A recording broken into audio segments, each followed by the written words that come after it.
This is a short video of the latest of a series of go-karts that I've engineered, built from scratch, designed to own plans. Each one has been fully suspended front and rear, suspension, shocks, springs, etc.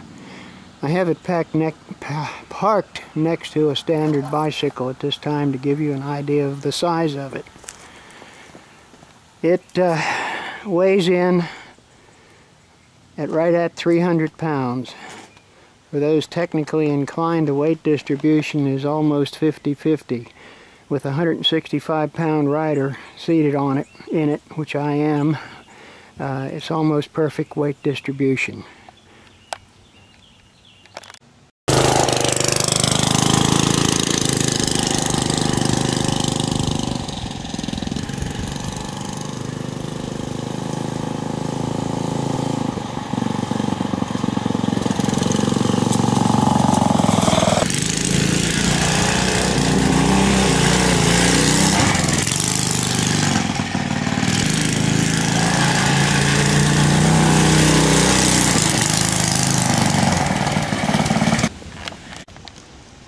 Front suspension fully independent.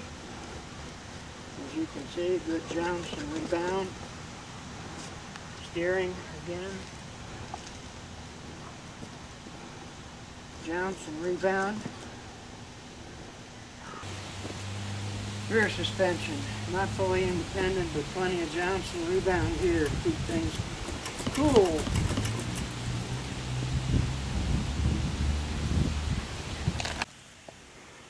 This go-kart, as I said, is fully suspended both front and rear. As to the front section of it, the steering, rather than being the direct method used by the smaller go-karts, is a rack and pinion assortment fabricated from a sprocket and a chain that is secured to a sliding bar which rides in plastic bearings. Each end of the sliding bar has a tie rod that's connected to the corresponding wheel on either side. The suspension itself is a double wishbone setup with a short upper wishbone, a longer lower wishbone, and lateral and longitudinal support. The springing effect is provided by a spring-over shock assembly that goes on to the lower control arm. The steering itself and the suspension is geometrically correct with one exception. The inclination of the kingpin, for those that care, is not proper, and therefore you have some bump steer in it. However, as far as the steering itself,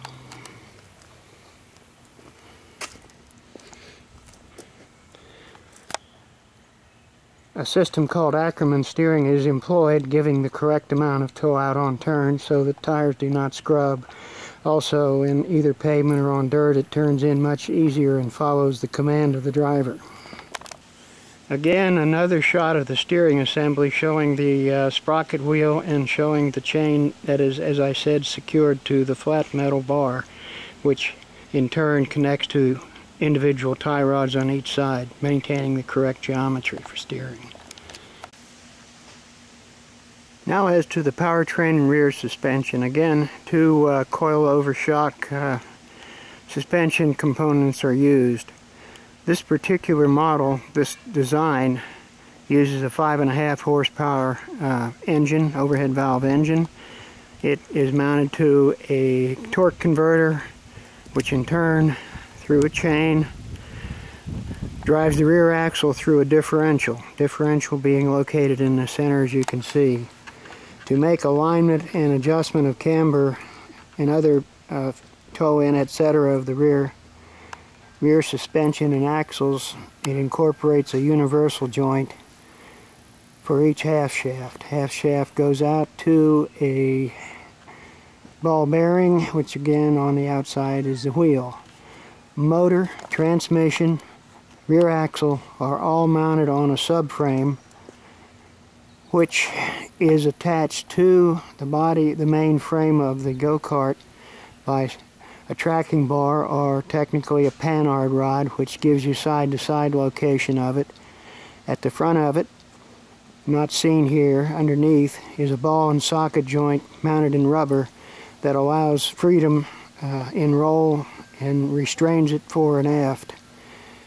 The rubber mounting isolates a lot of the vibration that you get from the little one-cylinder engine. Effort for this machine is applied by the left foot to that heavy-duty looking foot pedal that's shown there. Force is transmitted via a cable and pulley arrangement connecting to the subframe at the ball and socket joint in the middle, so therefore deflections of the suspension with relation to the main frame do not affect the braking. But the braking is done by a totally inadequate band brake that you can see here next to the drive sprocket mounted on the differential. All of the suspension joints are use rubber bushings to allow flexibility and again get away from any rattling or clanging or banging of the components one against another, and also for wear. The kingpins and the steering knuckle assembly use Teflon bushings, so there's no lubrication required there.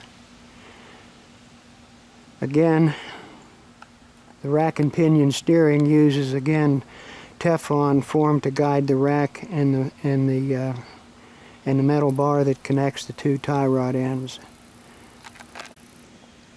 I do have an ongoing development program on this particular unit to install an adequate disc brakes on the rear wheels. Also a means of reversing this particular cart, which I do not have. This tops out at about 40 miles per hour on the level with a 165-pound driver. This speed was measured with a handheld GPS unit and probably is valid. It also has sufficient torque to pull up driveways and hills and as you will. If I get sufficient response to this particular unit, I may consider or will consider plans that will be available, detailed plans showing tubing links and cuts and what has to be done.